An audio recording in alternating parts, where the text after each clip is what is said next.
ചൂട് ചോറിൻ്റെ ഒപ്പമൊക്കെ കഴിക്കാൻ പറ്റിയ നല്ല നാടൻ ചെമ്മീൻ റോസ്റ്റിൻ്റെ റെസിപ്പിയാണ് ഇന്നുള്ളത്.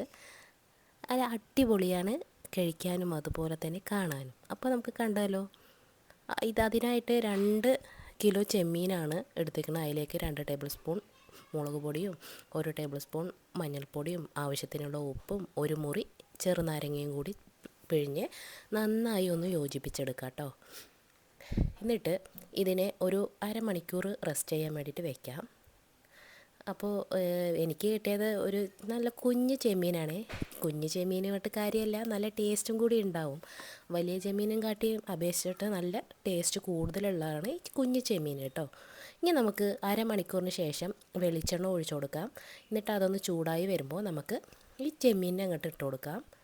അപ്പോഴേക്കും ആ എരിവും പുളിയും എല്ലാം ഇതിലേക്ക് നന്നായി പിടിച്ചിട്ടുണ്ടാവും.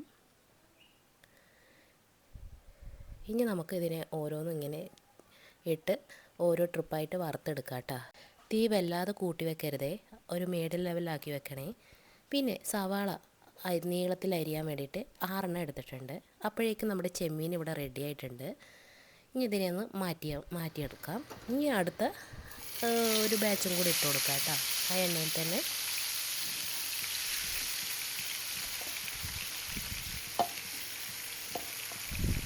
ഇനി നമുക്ക് തക്കാളി വേണം, ഒരു 4 തക്കാളി വേണം കേട്ടോ.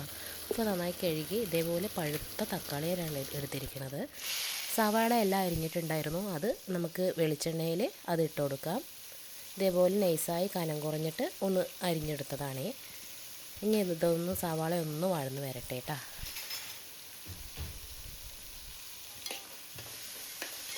ഒന്ന് ഇളക്കി കൊടുക്കാം.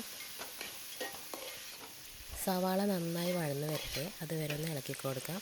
ഇതിലേക്ക് 1 ടേബിൾ സ്പൂൺ ഉപ്പ് ഇട്ട് കൊടുത്തിട്ടുണ്ട്. നമ്മുടെ ചെമ്മീനിൽ ഇട്ട് കൊടുക്കുന്നതിന് അനുസരിച്ചിട്ട് വേണം ഇതിലിട്ട് കൊടുക്കാൻ, കൂടിപ്പോകരുതേ, അത് പ്രത്യേകം ശ്രദ്ധിക്കണേ. ഇനി നമുക്ക് ഈ സവാള നന്നായി ഒന്ന് വഴറ്റി അതിൻ്റെ കളറൊന്ന് ചെറുതായി ഒന്ന് മാറി വരുന്നവരെ ഒന്ന് വഴറ്റിയെടുക്കാം. അങ്ങനെ വഴന്നിട്ടുണ്ട്. അതിലേക്ക് ഒരു ടീസ്പൂൺ ഇഞ്ചി, 1 ടീസ്പൂൺ വെളുത്തുള്ളി, ഇവ 2 ഇട്ട് കൊടുക്കാം, ചതച്ചത്. ഇത് 2 ഇട്ട് കൊടുത്തിട്ട് ഇനി ഇതൊന്ന് നന്നായി ഒന്ന് മൂക്കട്ടെ. അപ്പോൾ ഈ സമയത്ത് എണ്ണ കുറവാണെങ്കിൽ കുറച്ച് ഒഴിച്ചു കൊടുക്കണം. പിന്നെ തീ നന്നായി കുറച്ച് വെച്ചിട്ട് വേണം ഈ ഇഞ്ചി വെളുത്തുള്ളിയൊക്കെ നന്നായി ഒന്ന് വഴറ്റിയെടുക്കാൻ കേട്ടോ. അപ്പോൾ ഇത് നന്നായി വന്നിട്ടുണ്ട്. അപ്പോൾ ഗരം മസാല, ഒരു നുള്ള് ഗരം മസാല ഇട്ട് കൊടുത്തിട്ടുണ്ട്.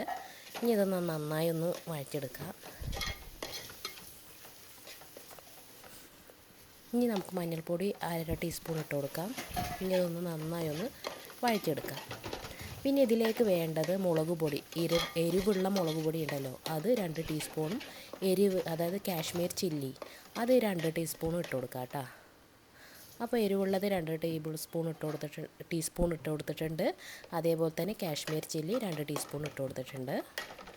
ഇനി ഇതിൻ്റെ പച്ചമണമൊക്കെ മാറി വരുമ്പോൾ ഒരു 1/2 ടീസ്പൂൺ മല്ലിപ്പൊടി ഇട്ട് കൊടുക്കാം. ഇനി പെരിഞ്ജീരകപ്പൊടി ഒരു 1/2 ടീസ്പൂൺ ഇട്ട് കൊടുത്തിട്ട് 1 ടീസ്പൂൺ ഇട്ട് കൊടുത്തിട്ടുണ്ട്.